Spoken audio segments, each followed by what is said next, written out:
Amazon FBA അതുപോലെ ഫ്ലിപ്കാർട്ടിന്റെ fulfilment centres ഇതുപോലെ മീഷോ പുതിയതായിട്ട് ഇപ്പൊ കൊണ്ടുവന്ന സിസ്റ്റമാണ് മീഷോ വെയർഹൗസ്. അതായത് നമ്മൾ ഇപ്പോൾ ചെയ്യുന്നത് എന്താണ്, നമ്മുടെ പ്രൊഡക്റ്റുകൾ നമ്മുടെ കയ്യിൽ തന്നെ വെച്ചുകൊണ്ട് നമുക്ക് ഓർഡർ വരുമ്പോൾ, കസ്റ്റമർ നമുക്ക് ഓർഡർ തരുമ്പോൾ നമ്മൾ ആ സാധനം പാക്ക് ചെയ്തിട്ട് കസ്റ്റമർക്ക് അയച്ചു കൊടുക്കുന്നു.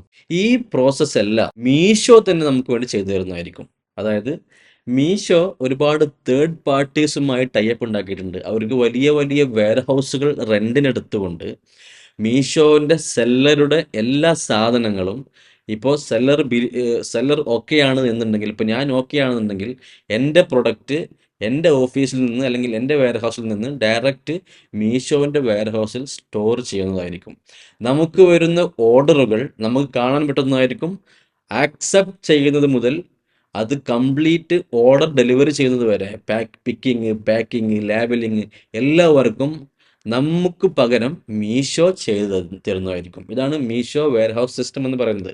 അതായത് നമുക്കൊരു ഓർഡർ വരുന്നു, മീഷോ ആ ഓർഡർ ആക്സെപ്റ്റ് ചെയ്യുന്നു, മീഷോ ആ ഓർഡർ ലാബിൽ പ്രിന്റ് ചെയ്യുന്നു, മീഷോ ആ ലാബിൽ സ്റ്റിക്ക് ചെയ്യുന്നു, ഐറ്റം പിക്ക് ചെയ്യുന്നു, പാക്ക് ചെയ്യുന്നു, കസ്റ്റമർക്ക് അയക്കുന്നു. ഇങ്ങനെ നമ്മൾ ചെയ്യുന്ന എല്ലാ പ്രവർത്തനങ്ങളും നമുക്ക് വേണ്ടി മീഷോ ചെയ്യുന്നതായിരിക്കും. ഇപ്പൊ ഈ ഒരു മീഷോ വെയർഹൗസിലേക്ക് നമ്മൾ സാധനങ്ങൾ എത്തിച്ചു കഴിഞ്ഞാൽ അതുകൊണ്ടുള്ള ഒരു ബെനിഫിറ്റ് എന്താന്ന് വെച്ചാൽ, മീഷോ എപ്പോഴും അവരുടെ വെയർഹൗസിലുള്ള സാധനങ്ങളായിരിക്കാം ഫസ്റ്റ് ലിസ്റ്റിംഗ് കാണിക്കുന്നത്. ഒരു കസ്റ്റമർ പ്രൊഡക്റ്റ് സെർച്ച് ചെയ്യുമ്പോൾ മീഷോ വെയർഹൗസിൽ എന്തൊക്കെയുണ്ട് ആ സാധനങ്ങളായിരിക്കും അവർ ഫസ്റ്റ് കാണിക്കുക. കാരണം അവർക്ക് ഏറ്റവും എളുപ്പം സിമ്പിളായിട്ട് ഷിപ്പ് ചെയ്യാനും എല്ലാ കാര്യങ്ങളും, പിന്നെ അവർക്ക് അവൈലബിലിറ്റിയുടെ കാര്യത്തിൽ വളരെ പക്കയാണ്. എല്ലാ കാര്യങ്ങളും അവരുടെ കയ്യിൽ തന്നെ ഉണ്ട്. ഓർഡർ വരിക, ജസ്റ്റ് ആ ഒരു സാധനം എടുത്ത് പിക്ക് ചെയ്ത് പാക്ക് ചെയ്ത് വിട്ടാൽ മതി.